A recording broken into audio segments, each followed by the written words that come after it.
T20 world cup semi-final 2లో ఇంగ్లాండ్పై భారత ఆడిన తీరు చూస్తే పాపం ఇంగ్లాండ్కు ఊపిరాటం లేదు, కొంచెమైనా పట్టు విడవండి అని ఇండియాను బ్రతిమాలుకున్నట్లు అనిపించింది. ఇండియా వేసిన వలలో చిక్కుకుపోయిన ఇంగ్లాండ్ ఈ ఇండియన్ టీంతో మా వల్ల కాదు అని పారిపోయినట్లు అనిపించింది.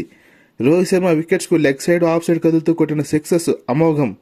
సూర్యకుమార్ యాదవ్ కాళ్లు మడతపెట్టి ఎక్స్ట్రా కవర్స్ మీదుగా సిక్స్ కొట్టిన తీరు సూపర్. హార్దిక్ పాండ్యా మజిల్ పవర్తో ఎవరికి సాధ్యం కాదన్న రీతిలో జోర్డాన్ బౌలింగ్లో కొట్టిన ఫ్లాట్ సిక్స్ను చూస్తే ఎంఎస్ ధోని గుర్తుకొచ్చాడు. రవీంద్ర జడేజా గురి చూసినట్లు మరి గ్యాప్లోకి బాల్ను పంపించి బౌండరీస్ రాబడుతుంటే ఇంగ్లాండ్ ప్లేయర్స్ ఆశ్చర్యపోవడం తప్ప ఏమీ చేయలేకపోయారు. ఈ వీడియో చూస్తున్న మీకు నా రిక్వెస్ట్, లైక్ చేసి సబ్స్క్రైబ్ చేస్తారని కోరుతున్నాను. బౌలింగ్లో అయితే ఇంక చెప్పాల్సిన అవసరం లేదు. అక్షర్ పటేల్ స్పిన్ బాయ్కు ఇంగ్లాండ్ టాప్ ఆర్డర్ కకావికం అయిపోయింది.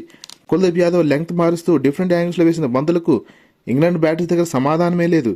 స్పిన్ కనుకొలిసిన పిచ్పై నేనేమి తక్కువ కాదంటూ బూమ్రా సంధించిన బాల్స్కి ఇంగ్లాండ్ బౌల్ అవడం తప్ప ఏం చేయలేకపోయింది.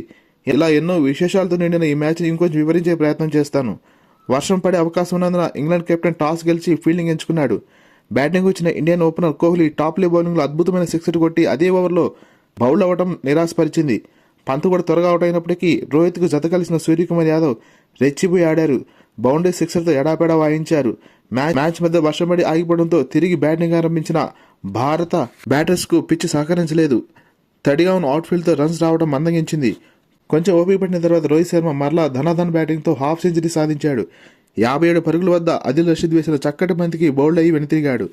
సూర్యకుమార్ యాదవ్ రిస్ట్ను ఉపయోగించుకుంటూ చక్కగా ఆడుతూ హాఫ్ సెంచరీకి దగ్గరగా వెళుతున్న సమయంలో జోఫ్రా ఆర్చర్ బౌలింగ్లో భారీ షాట్ ఆడిపోయి క్యాచ్ ఇచ్చి వెనుతిరిగాడు. మజిల్ పవర్తో హార్దిక్ పాండ్యా కొట్టిన 2 ఫ్లాట్ సిక్స్ను ఎన్నిసార్లు చూసినా కూడా అద్భుతమే అనిపిస్తుంది. ఇంగ్లాండ్ బౌలింగ్లో క్రిస్ జోర్డాన్ 3 కీలక వికెట్లు తీసి రాణించాడు.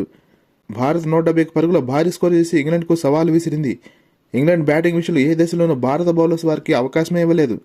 ఓపెనర్ జోస్ బట్లర్ కొన్ని మంచి షాట్స్తో ధాటిగా ఆడే ప్రయత్నం చేశాడు, కానీ అక్షర్ పటేల్ అద్భుత పంతుకి క్యాచ్ చేసి వెనుతిరిగాడు. ఇంగ్లాండ్కు కీలకమైన హ్యారీ బ్రూక్ పర్వాలేదనిపించిన కుల్దీప్ యాదవ్ చేసిన మాయకు బలయ్యాడు. మిడ్ వికెట్ మీద వేసిన బంతిని రివర్స్ స్వీప్ షాట్ ఆడే ప్రయత్నంలో బౌల్డ్ అవడం కుల్దీప్ యాదవ్ ఇంటెలిజెన్స్కు ఉదాహరణ. లివింగ్స్టన్ రన్అట్ అవడం ఇంగ్లాండ్కు భారీ షాక్. 2 సిక్సర్లతో ధాటిగాడే ప్రయత్నం చేసిన జోఫ్రా ఆర్చర్ బూమ్రా వేసిన అద్భుత బంతికి ఎల్బీడబ్ల్యూలో వెనుతిరిగాడు.